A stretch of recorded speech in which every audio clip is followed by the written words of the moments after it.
প্রিয় শিক্ষার্থীরা, আজকে আমি ষষ্ঠ শ্রেণীর পঞ্চম সপ্তাহের গণিত অংশের সমাধান নিয়ে আসছি। তো এখানে আমার প্রথম দেখেন সৃজনশীল অন। তো সৃজনশীল অনের ভিতরে আমরা উদ্দীপকটা ভালো করে পড়ি। একটি ফলের দোকানে 250টি ফজলি আম কিনে আনা হলো। 2 দিন পরে 25টি আম কি নষ্ট হয়ে গেল বা পচে গেল এবং একটি আমের মূল্য কত? 30 টাকা। আমার এই তিনটা বিষয়, একটা হলো আম কিনলো 250টি এবং নষ্ট হলো কত? 25টি, এবং প্রতিটি আমের দাম কত? 30 টাকা। এই তিনটা বিষয় দিয়ে আমরা সৃজনশীল প্রশ্নটা আমরা সমাধান করব। তো প্রথম প্রশ্নের ভিতরে তারা জানতে চেয়েছে যে 25 টাকা 75 টাকার শতকরা কত। এই 25 টাকা 75 টাকার শতকরা কত সেটা আমরা বের করতে চাই। একবার সিম্পল সিস্টেম, 25 টাকা 75 টাকার 75/25, মানে 25/75, 75 টাকার 25 টাকা, এটাকে যদি আমরা শতকরায় প্রকাশ করতে চাই তখন সহজ হিসেব 100 দিয়ে আমরা গুণ করে দেবো। তবে এটা আরেকভাবে করা যায়, দুই অংশে 100 দিয়ে গুণ করে করা, তবে সবচেয়ে সহজভাবে হলো এইভাবে করলে হয়ে যায়। কোনো সংখ্যাকে যদি আমরা শতকরায় প্রকাশ করতে চাই তখন তাকে 100 দিয়ে গুণ করলেই আমাদের কাঙ্ক্ষিত আমরা রেজাল্টটা পেয়ে যাব।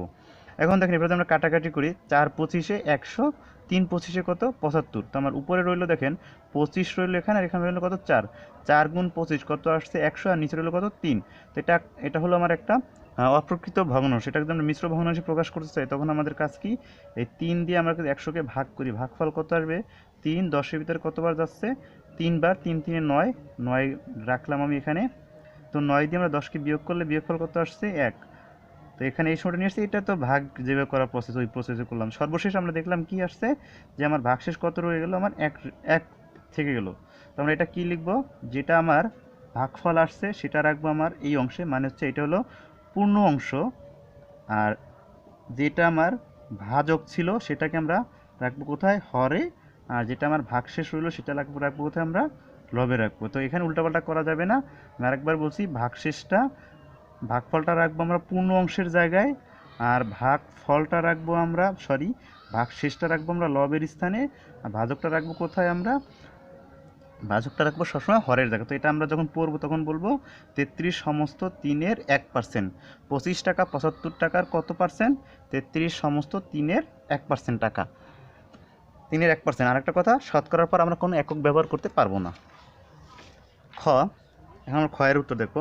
ক্ষয়ে বলছে শতকরা কতটি আম ভালো আছে। শতকরা কি কতটি আম ভালো আছে, মানে তার যে নষ্ট হইলো তারপর যে আমগুলো রইলো সেটা শতকরা কত। এখন আমাদের সেক্ষেত্রে প্রথম কাজ কি করতে হবে, যে ভালো আমের সংখ্যা, টোটাল আম ছিল 250, সেখান থেকে 25টা পচে গেল, তখন আমার নষ্ট হয়ে গেল কয়টি? 25টি। তো বাকি রইলো কয়টি? আমার 225টি আমার ভালো এখন আম আছে। এখন আমরা দেখব, আমরা জানি কোনো একটা বিষয়কে যখন আমরা শতকরার কথা বললে শতকরার সাথে, শতকরা হলো একটা বাংলা শব্দ যাকে ইংলিশে বলা হয় কি? পার্সেন্টেজ। তো পার্সেন্টেজকে যদি আমরা ব্যাখ্যা করি, পার অর্থ প্রতি, সেন্ট অর্থ শত, প্রতি শতে কত, আমরা এটা জানি। তো আমরা লিখব কি? 250টি আমের মধ্যে ভালো আম কয়টি? 225টি। অর্থাৎ একটির মধ্যে যদি কম হলে আমার কি হবে? ভাগ হবে। ভাগ হলে এটা যাবে উপরে, আর এই অংশটা কোথায় আসবে? নিচে। যেহেতু আমার শতকরার কথা বলছে, তাহলে 100টির মধ্যে ভালো থাকবে কয়টি? 100 বলছে, যেহেতু বাড়ছে, তো বাড়লে আমার কী হবে? গুণ হবে। গুণ হলে আমার কোথায় যাবে? অবশ্যই লবের সাথে গুণ হবে। এখন যদি আমরা কাটাকাটি করি, এই শূন্য আমি কেটে দিলাম। কাটার পরে আমি দেখলাম যে কী হয়েছে, আমার 25×25, 9×25 কত? 225। তো এখানে রইল কত? আমার 9, এখানে রইল কত? আমার 10। তো 9 × 10 কত আসছে? 90। আমার উত্তর হবে কত? 90টি। আমার শতকরা কতটি আম ভালো রয়েছে? 90টি। তার মানে প্রতি 100টির ভিতরে 90টি আম আমার ভালো আছে এখনও নষ্ট হওয়ার পরে। এটা হলো আমার ক্ষয়ের আনসার। এখন আমরা দেখব ঘয়ের আনসারটা আমার কি। ঘয়ের আমার বলছে যে একটি আম কত টাকায় বিক্রি করা হলে মোটের উপরে 10% লাভ হবে।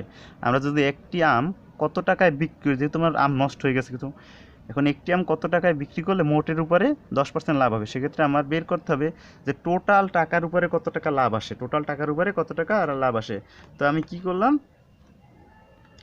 যে একটি আমের দাম কত টাকা? 30 টাকা। অতএব 25টি আমের দাম কত টাকা হবে? 7,500 টাকা। এখন আমার যেহেতু বলছে মোটের উপর 10% লাভ হয়, মোটের উপর কি 10% লাভ হবে। মোটের উপর যদি 10% লাভ হয় আমরা কি রাখবো? এটা হলো আমার মূল টাকাটা, এটা হলো 7,500 টাকা। এখন 7,500 টাকা হলো আমার প্রিন্সিপাল প্রাইস। তো প্রিন্সিপাল প্রাইসের উপরে আমার কত পার্সেন্ট লাভ হবে? 10%। তো 10% আমার 7,500 উপরে কত পার্সেন্ট লাভ হবে? 10%। তো এটা আমরা যদি বসাই, এই শতকরাকে আমি কি করলাম, সাধারণ ভগ্নাংশে রূপান্তর করার পরে এই শূন্য এই শূন্য এই শূন্য এই শূন্য কাটা, যদি কাটা হয়ে যায় পরবর্তী অংশ আমার দেখেন এখানে যেটা আছে এটা আমি বসিয়ে দিয়েছি। এখন এখানে রইল 775 আর এখানে রইল কত? 10। তো 75 গুণ 10 কত আসবে? 750। এখন আমি এখানে এই দুইটা যদি যোগ করি কত আসছে? 8,250 টাকা। তার মানে হচ্ছে আমি যদি 10% লাভ করতে চাই টোটাল আমের উপরে, তাহলে আমার এই আমগুলো 8,250 টাকায় বিক্রি করতে হবে। এখন আমার কিন্তু তারা জানতে চেয়েছে যে একটি আম কত টাকায় বিক্রি করতে হবে। আমি যেহেতু সবগুলো আমের দাম বের করে ফেলছি যে 225টি আমের দাম কত টাকা? এত টাকা। অতএব একটি আমের দাম কত? 8,250কে যদি আমরা 225 দ্বারা ভাগ করি, তবে ভাগ করলে আমার যে ভাগফলটা হবে সেটা হবে কি আমার একটি আমের দাম। এই টাকাটা হবে আমার কি? একটি আমের মূল্য, মানে একটি আমের দাম এত টাকায় বিক্রি করলে তার টোটালের উপর 10% লাভ হবে। তো এটা ছিল আমার প্রথম সৃজনশীল। পরবর্তী সৃজনশীলটা দেখি আমাদের কি, এখন বীজগণিত একটা সৃজনশীল দিয়েছে তারা এখানে। তো সৃজনশীলটার ভিতরে আমার এটা হলো উদ্দীপক -15, 6, 11 তিনটি পূর্ণ সংখ্যা, এটা হলো আমার উদ্দীপক। তো প্রথম প্রশ্নটা হলো -15 এবং 6 এই একটা অংশ, আবার 6 + 5 এবং 11 এই দুইটা অংশকে আমরা বলছে গ্রেটার দ্যান বা লেস দ্যান অর ইকুয়াল, এই সাইনগুলো বসাইতে যে এই দুইটা এই সংখ্যাটা এবং এই সংখ্যাটা এই দুইটার ভিতরে সম্পর্কটা কি, সম্পর্ক প্রতীক কোনটা হবে, এটা না এটা না এটা। তো সেক্ষেত্রে আমরা জানি যে -15 অবশ্যই কি 6-এর চেয়ে কি বড়, 6-এর চেয়ে কি ছোট, এই কারণে কী হবে? লেস দ্যান, তার মানে হচ্ছে এটার চেয়ে এটা বড়। তো মাঝখানে চিহ্ন কোনটা হবে? Less than. এখন যদি আমরা দেখি এই অংশটার ভিতরে দেখেন 6 + 5, 6 + 5 এটাকে যদি আমরা ক্যালকুলেশন করি তখন কত আসবে? 6 + 5 = 11 আসবে। আর এই সাইডে আমরা 11 আছে, তাহলে আমরা কোন প্রতীকটা বসবে? অবশ্যই ইকুয়াল চিহ্নটা বসবে, সমান চিহ্নটা বসবে। একেবারে সিম্পল ব্যাপার। তো এরপর আমরা দেখব এর ভিতরে প্রশ্ন -15 ইন্টু ব্র্যাকেটের ভিতরে -15 প্লাস -11 প্লাস 6 এর মান কত? আমার এই রাশিটার এটা সরলের মতন এটা আমার করতে বলছে। তো এটা যদি আমরা করতে চাই তখন আমার ফার্স্ট কাজ কী হবে? ফার্স্ট কাজ হলো আমি এখানে বসানোর পরে আমার এই যে ব্র্যাকেটগুলো তুলে দিতে হবে, এই ব্র্যাকেটগুলোকে উঠিয়ে দিতে হবে। উঠিয়ে দেওয়ার কাজ হলো, উঠিয়ে দেবো কীভাবে? সেটা হলো এই যে বাহিরের সাইন দিয়ে ভিতরের সাইনগুলোকে গুণ করলে আমার ব্র্যাকেট চলে যাবে। তো মাইনাস দ্বারা মাইনাসকে গুণ করলে কী হবে? প্লাস হবে। তো প্লাস হলো, তো +15 এবং খালি রাখা কিন্তু একই কথা। তো এই পরবর্তী অংশ দেখেন, এইখানে আমার কি এই যে এই সাইন দ্বারা এই সাইনকে গুণ করতে হবে, তো প্লাসে মাইনাসে কী হবে? মাইনাস। তো -11, এখানে রইল কত? 6। এখন দেখি যদি আমরা মাইনাসের আমার কত আছে? প্লাসের 15, প্লাসের কি আমার 15, এটা আমরা আরেকভাবে করতে পারি, তাতে কোনো সমস্যা হবে। আমি যেভাবে করছি সেটা একটু বুঝিয়ে দিচ্ছি। এই মাইনাসের 15 আর প্লাসের কত? প্লাসের 15 মাইনাসের 11, 15 থেকে যদি আমরা 11 বাদ তখন কী থাকবে? 4 থাকবে। আর এখানে কত আসছে? 6 আছে। তো +4 + 6 কত আসবে? 10 আসবে। এটা হলো আমার এই প্রশ্নের আনসার। এটা হলো খ। এখন আমরা দেখব ঘয়ে বলছে সংখ্যা রেখার সাহায্যে -15 ও 6 এর যোগফল এবং 11 ও 6 এর বিয়োগফল। আমার এটার বলছে যোগফল বের করতে, এটার বলছে কি তারা? বিয়োগফল বের করতে হবে সংখ্যা রেখার মাধ্যমে। তবে আমরা সংখ্যা রেখাটা একটু বুঝে নিতে হবে, তাহলে আমাদের এই বিষয়টা একেবারে ইজি হয়ে যাবে। এখন দেখেন সংখ্যা রেখার মাধ্যমে এই দুইটা কী করব? যোগ করব। যোগ করার ক্ষেত্রে আমরা একটা প্রথমে সংখ্যা রেখা ধরে নিতে হবে, সংখ্যা রেখা অঙ্কন করতে হবে। আর অবশ্যই আমরা আপনার সংখ্যা রেখাটা অঙ্কন করবেন পেন্সিল দিয়ে, কলম দিয়ে করা যাবে না। আর এই যে প্রত্যেকটা ঘরে যে মানটা না আমি হাত দিয়ে অঙ্কন করার কারণে একটা ছোট একটা বড় হয়েছে, তবে সবগুলো ঘর কিন্তু সমান হতে হবে। এটা যতটুকু এটা কিন্তু ততটুকু হবে, কাটা কম্পাস ইউজ করতে হবে এখানে। তো এখন আমরা এখানে মধ্যবিন্দু ধরে এটাকে ধরলাম 0, আর এদিকে আমরা ডান দিকে যেই সংখ্যাগুলো নিব সেগুলো হবে কি? প্লাস মানে ধনাত্মক, আর বাম দিকেরগুলো হবে কি? মাইনাস অথবা কি ঋণাত্মক। এখন দেখেন এটার ক্ষেত্রে আমার একটা সমস্যা হয়েছিল, কারণ এখানে আমি সংখ্যাগুলো কিন্তু একটু বেশি, মানে এখানে আমার -15 দেখাইতে হবে, আমার স্পেস না থাকার কারণে আমি এটা কিন্তু কেটে দিয়েছি। আপনাদের এই ভুল যাতে না হয় এই কারণে শুরুতে একটা বড় সংখ্যা রেখা তৈরি করে নেবেন আইডিয়া করে, যেহেতু আমার এখানে -15, আমি কিন্তু -15 পর্যন্ত যেতে, তার মানে 15টা ঘর যেতে হবে, এই অনুপাতে আপনার ঘরটা সংখ্যা রেখাটা তৈরি করতে হবে। তো আমি এখানে তৈরি করার পরে দেখে কাজটা কি, আমার কিন্তু -15 আমি সংখ্যা রেখা তৈরি করার পরে -15 এর মানে হচ্ছে আমি প্রথমে যেহেতু 15 বলছে, মাইনাস যেহেতু বলছে, আমাকে যদি মাইনাস বলে তখন আমি সংখ্যা রেখার, আমি তো এই বিন্দুতে আছি, আমার স্টার্টিং পয়েন্ট হলো 0 পয়েন্ট, আমার 0 পয়েন্ট। জিরো পয়েন্ট থেকে আমি কোন দিকে চলবো, প্রথম যেহেতু বলছে -15, তো -15 বললে যেহেতু মাইনাস বলছে তখন আমি কোন দিকে যাব, বাম দিকে। আর যদি প্লাস বলতো তখন আমি কোন দিকে যেতাম, ডান দিকে। এখন মাইনাস যেহেতু বলছে, মাইনাস কত ঘর, 15 ঘর। তো মাইনাস যেহেতু 15 বলছে, আমি এদিকে কত ঘর চলে যাবো, 15 ঘর। 15 ঘর চলে গিয়ে আমি কোন বিন্দুতে গিয়ে পৌঁছালাম, এই বিন্দুতে গিয়ে পৌঁছাইছি, -15 বিন্দুতে পৌঁছেছি। এরপরে আমি দেখলাম কি +6। এখন এই যে 6টা আছে এটা কি ধনাত্মক না ঋণাত্মক, এটা যেহেতু আছে প্লাস সাইনে, প্লাস সাইন থাকলে আমি যেখানে আছি সেখান থেকে কোন দিক যাব, বামে যাব না, যেহেতু প্লাস থাকলে আমি কোন দিক যাব, ডান দিকে যাব। আমি ডান দিকে গিয়ে কোথায় গিয়ে পৌঁছলাম, দেখেন আমার কত ঘর যেতে হবে, 6 ঘর। 6 ঘর আমি হিসাব করে দেখেন, 1 ঘর, 2 ঘর, 3 ঘর, 4 ঘর, 5 ঘর, 6 ঘর। আমি এই 6 ঘর এখান থেকে স্টার্ট করে, যেহেতু আমি এইখানে চলে আসছি, এখান থেকে আবার কোন দিকে যাব, ডান দিকে গিয়ে আমি এই বিন্দুতে পৌঁছাইছি। এখন দেখেন আমি যেখান থেকে শুরু করছিলাম আর যেখানে এসে থামলাম, এই যে শুরু, স্টার্টিং এবং আমার শেষ সময়টা, এই দুইটা সময়ের ভিতরে মাঝখানের যেই ঘরগুলো আছে এটা হবে আমার কি, যোগফল। একেবারে ইজি। তো কয়টা ঘর আমার ফাঁকা আছে এখান থেকে দূরত্বটা, তো এখন আমরা কি দেখতে পেলাম যে আমার শুরুর পয়েন্ট থেকে আমার শেষের পয়েন্ট, আমি এখন যেখানে আছি এই দুই পয়েন্টের মাঝখানে যেই ঘরগুলো খালি রইল, সেই ঘরগুলো আমার কী হবে, সংখ্যা রেখার রেজাল্ট, মানে যোগফলের রেজাল্ট। এখন দেখেন কয়টা ঘর খালি রইল, 1টা 2টা 3টা 4টা 5টা 6টা 7টা 8টা 9টা ঘর খালি রইল। এখন এই 9টা ঘর কি প্লাসের দিকের ঘরগুলো খালি রইল না মাইনাসের দিকে, যেহেতু মাইনাসের দিকের ঘরগুলো খালি রইল, তা আমি কী লিখবো, -9। এইটা হলো আমার সংখ্যা রেখার মাধ্যমে যোগফলটা নির্ণয় করলাম। এখন এই কথাটা আমি একটু হালকা পাতলা লিখে দিই, যে একটি সংখ্যা রেখা আঁকি যার মধ্যবিন্দু শূন্য ধরি, শূন্য কি ধরি, ডান দিকে ধনাত্মক সংখ্যা এবং বাম দিকে ঋণাত্মক সংখ্যা। এর পরবর্তী কাজটা আমার কি, শূন্য বিন্দু থেকে প্রথমে আমরা 15 ধাপ কোন দিকে যাই, বাম দিকে অতিক্রম করি। বাম দিকে আমি কেন অতিক্রম করব, যেহেতু এখানে তার -15 বলছে, এখানে আমরা 15 ধাপ বাম দিকে অতিক্রম করব। পরবর্তী অংশ আমরা দেখি। তো আমরা বাম দিকে 15 ধাপ অতিক্রম করে কোথায় এসে পৌঁছেছি, -15 বিন্দুতে এসে আমরা পৌঁছেছি। আবার সেখান থেকে আমার 6 ধাপ, মানে 6 ধাপ কোন দিকে যাব, ডান দিকে। কেন আমি ডান দিকে যাব, যেহেতু আমার এখানে 6 কিন্তু প্লাস আকারে আছে, প্লাস থাকলে আমরা কোন দিকে যাই, ডান দিকে। তো আমরা 6 ধাপ ডানে গিয়ে আমরা -9 বিন্দুতে পৌঁছাইছি। -9 বিন্দুতে যদি আমরা পৌঁছাই, তখন আমরা দেখতে পারবো যে মাঝখানে যে ঘরটা ফাঁকা রয়েছে ওইটা হবে আমার রেজাল্ট। তো এটা আমি পরে এমনিতেও রেজাল্টটা বের করতে, সেটা -9 হবে। এখন যদি আমরা সেটাকে আবার বিয়োগ করতে চাই, তো বিয়োগ আমরা কীভাবে করব, বিয়োগ করার সময় আমাদের কাজটা খুবই ইজি, যোগের মতনই করব। যোগের মতন করার ক্ষেত্রে একটা কাজ করতে হয়, সেটা কি, আমার যেই অংশটা থাকে প্রথম অংশটা ঠিক থাকবে, পরবর্তী অংশটা কী হবে, যোগাত্মক বিপরীত করতে হবে। যোগাত্মক বিপরীত মানে হচ্ছে, যদি প্লাস থাকে প্লাসের বিপরীত হবে মাইনাস, মাইনাসের বিপরীত কী হবে, মাইনাসের বিপরীত হবে প্লাস, প্লাসের বিপরীত হবে কি, মাইনাস। তো আমি এই কথাটা এখানে লিখলাম 11 - 6।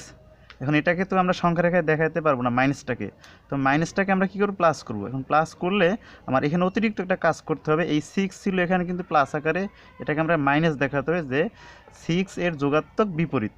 এখন আমাদের এই অংশটা দিয়ে আমরা সংখ্যা রেখায় বসাবো। সংখ্যা রেখায় যদি বসে আগের মতন আমাদের শূন্য বিন্দু, আমার মধ্যখানে বিন্দুটা কি শূন্য, এখান থেকে আমরা যেহেতু প্রথমে আছে 11 প্লাস আকারে, যদি প্লাস থাকে আমরা কোন দিকে যাব, ডান দিকে যাব। তো শূন্য থেকে আমরা যদি ডান দিকে যাই, তো কত ঘর যেতে হবে আমাদের, 11 ঘর। 11 ঘর গেলে আমরা এই বিন্দুতে এসে পৌঁছাই। এরপরে দেখেন পরবর্তী অংশ আবার কী আছে, -6। যেহেতু -6 আছে, এখান থেকে আমরা ডান দিকে যেতে পারবো না, মাইনাস বললে আমরা কোন দিকে চলে যাব, বাম দিকে। আবার বাম দিকে যদি আমরা আসি, বাম দিকে আসলে আমার এই দেখেন 1 ঘর 2 ঘর 3 ঘর 4 ঘর 5 ঘর 6 ঘর, তো 6 ঘর অতিক্রম করে আমরা এই যে +5 বিন্দুতে পৌঁছাইছি। এখন দেখেন আমি বর্তমান যেই বিন্দুতে আছি, বর্তমান বিন্দু এবং আমার শুরুর বিন্দু, এই দুইটা বিন্দুর মাঝখানে যে ঘরগুলো ফাঁকা আছে সেটা হবে কি, আমার এই সংখ্যা রেখার বিয়োগফলের সমাধান। কয়টা ঘর ফাঁকা আছে, 1টা 2টা 3টা 4টা 5টা ঘর ফাঁকা আছে, আমি 5 লিখলাম। এখন এই 5 কি প্লাস হবে না মাইনাস হবে, যেহেতু আমি এই যে ঘরগুলো আমি কিন্তু প্লাসের দিকে পেয়েছি, তাই আমার এখানে রেজাল্টটা কী হবে, প্লাস হবে। এই কথাটা একটু লিখে দিলাম, যে কীভাবে করলাম, যে সংখ্যা রেখার শূন্য বিন্দু থেকে আমি 11 ধাপ ডান দিকে যাই। ডান দিকে যাওয়ার কারণ হলো, যেহেতু আমার প্লাস ছিল 11, অতিক্রম করে 11 বিন্দুতে পৌঁছায়। আবার আমার কি করতে হবে, সেখান থেকে 6 ধাপ বামে অতিক্রম করতে হবে। কেন, যেহেতু -6 আছে, তো 6 ধাপ বামে অতিক্রম করে আমরা +5 বিন্দুতে পৌঁছাই। +5 বিন্দুতে যখন আমরা পৌঁছাবো, তখন +5 বিন্দু এবং 0 বিন্দুর মাঝখানে যে ফাঁকা জায়গা, যে ব্যবধান, সেটা হবে কি আমার এই সংখ্যা, এই রাশির বিয়োগফল। তো বিয়োগফল আমার কত, এটা যদি একটু ভাঙাই দেখাতে চাই, 11 আমি লিখলাম, প্লাসে মাইনাসে কী হবে, -6। তো এটা কত লিখতে হয়, 5। এইটা না লিখলে হবে, এইটুকু লিখে রাখলেও আমার হয়ে যাবে। এটা ছিল আমার সৃজনশীলের আনসার। এখন দেখবো আমরা সংক্ষিপ্ত প্রশ্নগুলোর উত্তর। তো সংক্ষিপ্ত প্রশ্নগুলো একেবারে সহজ কিছু প্রশ্ন ছিল এখানে। তো আমাদের উদ্দীপকটা কি, প্লাস মাইনাস গুণ ভাগ এই চিহ্নের সাহায্যে আমার কিছু ম্যাথ সমাধান করতে হবে, যেটা আপনার 5.1-এ এই অংশগুলো ছিল বোর্ড বইয়ের। তো তো প্রথম প্রশ্ন কি, এক্সের 7 গুণ থেকে ওয়াইয়ের 3 গুণ বিয়োগ। তো এক্সের যদি আমরা 7 গুণ করতে চাই, এটা আমরা যদি ব্যাখ্যাটা লিখি যে এক্সের 7 গুণ এক্স ইন্টু 7 ইকুয়াল কত 7x, এটা লেখার দরকার নেই, শুধু আমি এক্সের 7 গুণ বলতে আমরা 7x বুঝি। তারপরে ওয়াইয়ের 3 গুণ, ওয়াইয়ের 3 গুণ বললে 3 ইন্টু ওয়াই ইকুয়াল কত হবে 3y। তো এইটা দুইটাকে আমরা কী করতে বলছে, তারা বিয়োগ করতে বলছে 7x মাইনাস 3y। এটা হলো আমার কয়ের আনসার। ক্ষয়ে বলা হয়েছে এ ও বি এর গুণফলের সাথে সি এর 8 গুণ যোগ। এ এবং বি এই দুইটার গুণফলের সাথে সি এর 8 গুণ যোগ করতে হবে। সি এর 8 গুণ সমান কত আসবে, সি ইন্টু 8 ইকুয়াল কত আসবে 8c। তো এই দুইটাকে আমরা গুণ করে এই গুণফলের সাথে যোগ হবে কত, সি ইন্টু 8। আমরা ফাইনালি পাচ্ছি এ বি প্লাস 8c। ঘ নাম্বার প্রশ্নটা হলো এ ও বি এর যোগফলকে এক্স থেকে ওয়াই এর বিয়োগফল দ্বারা ভাগ করতে হবে। এখন এখানে বলছে এ বি এর যোগফলকে এক্স থেকে ওয়াইকে বিয়োগ করতে হবে। এই দুই এক্স থেকে কী করতে হবে, ওয়াইকে বিয়োগ করতে হবে। এইটার যে বিয়োগফলটা আসবে সেই বিয়োগফল আর এই দুইটার যোগফল, দুইটার সাথে ভাগের সম্পর্ক তৈরি করতে হবে। তার মানে এইটা থেকে এটার সাথে ভাগ করতে হবে, এইটা দিয়ে ভাগ করতে হবে। সেটা আমরা লিখি, তো আমরা কি লিখবো, A plus B divided X minus Y. আমরা কি জানতে পারছি যে এ প্লাস বিকে এক্স মাইনাস ওয়াই ভাগ দিয়ে দিচ্ছে। ঘ নাম্বার এক্সকে 9 দ্বারা যদি আমরা গুণ করি, প্রাপ্ত গুণফলকে 7 দ্বারা গুণ। এক্সকে আমরা 9 দ্বারা গুণ করলাম, এরপরে যে প্রাপ্ত আমরা রেজাল্টটা পেয়েছি সেটাকে আবার 7 দ্বারা গুণ। টোটালি এটাকে আমরা হিসেব করলে পাচ্ছি কি 7 নং 63, সাথে আমরা এক্স গুণ করলে ফাইনালি আমরা পাচ্ছি 63x। এটা হলো আমার ঘয়ের আনসার। এখন একটি সংখ্যার দ্বিগুণের সাথে অপর একটি সংখ্যার 3 গুণ। এখন আমরা সংখ্যাটি ধরে নিলাম, একটি সংখ্যা ধরলাম এক্স, আরেকটি সংখ্যা ধরলাম কত ওয়াই। এক্সের দ্বিগুণ, এক্সের কি দ্বিগুণের সাথে ওয়াইয়ের 3 গুণ। এক্সের দ্বিগুণ সমান এক্স ইন্টু 2 আর ওয়াইয়ের 3 গুণ ওয়াই ইন্টু 3। তো এক্সের এটাকে আমরা যদি গুণ করি কী পাবো, 2x, প্লাসটা এখানে বসছে ওয়াই, এটাকে আমরা 3 গুণ করলে পাই 3x। এটা হলো আমার 2x প্লাস 3x, ঘয়ের আনসার। তো এটা হলো আমার প্রশ্ন 3-র কথা। এখন প্রশ্ন 4। প্রশ্ন 4-এ আমার কি আছে, একটা উদ্দীপকের মতো দিয়ে দিয়েছে তারা। একটি খাতার দাম কত টাকা, এ টাকা। একটি বইয়ের দাম কত টাকা, বি টাকা। একটি কলমের দাম সি টাকা। এই 3টা বিষয় দিল। এরপর কিছু প্রশ্নটা ফার্স্ট প্রশ্ন আমার কি, 5টি কলম ও 3টি খাতার দাম কত। তা আমরা কি জানি, দেয়া আছে একটি কলমের দাম কত, সি টাকা। একটি কলম যদি সি টাকা হয় তাহলে আমার একটি খাতার দাম কত, একটি খাতার দাম কত টাকা, এ টাকা। একটি খাতার দাম এ টাকা, একটি কলমের দাম কত, সি টাকা। তাহলে আমরা কি লিখব, 5টি কলমের দাম কত, তাহলে 5 ইন্টু সি হবে। অথবা আমরা কি লিখতে, সি ইন্টু 5 লিখতে পারি, এটাই বেটার লেখা। তো লিখলে সি ইন্টু 5 কত আসবে, 5c টাকা। তো 3টি খাতার দাম, আমরা 5টি কলমের দাম বের করলাম কত, 5c টাকা। এখন আমার বের করতে হবে কি 3টি কলমের দাম। 3টি কলমের দাম কত হবে, আমার একটি কলমের দাম কত দেওয়া আছে, এ টাকা। 3টি কলমের দাম কত হবে, তাহলে a ইন্টু 3 হবে। তো আমরা কী পাচ্ছি, a ইন্টু 3 ইকুয়ালস 3 টাকা। এখন আমরা যদি দুইটা একসাথে দেখিয়ে দিই তখন কী হবে, 5টি খাতা ও 5টি খাতা ও সরি এখানে একটু ভুল লেখা আছে, 5টি খাতা না, 5টি কলম ও 3টি খাতার দাম একত্রে কত টাকা হবে, 5c প্লাস 3a টাকা।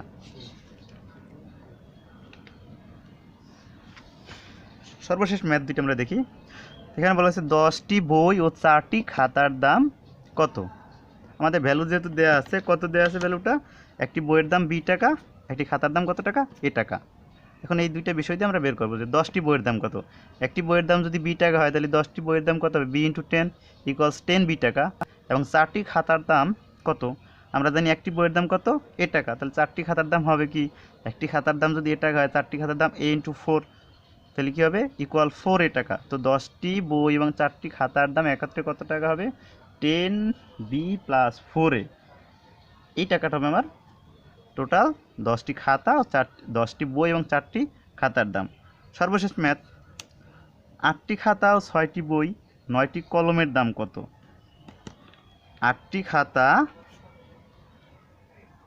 8টি খাতা 6টি বই এবং 9টি কলমের দাম কত? আমাদের ভ্যালুগুলো দেওয়া আছে। কি দেওয়া আছে? যে একটি কলমের দাম এ টাকা, একটি বইয়ের দাম বি টাকা,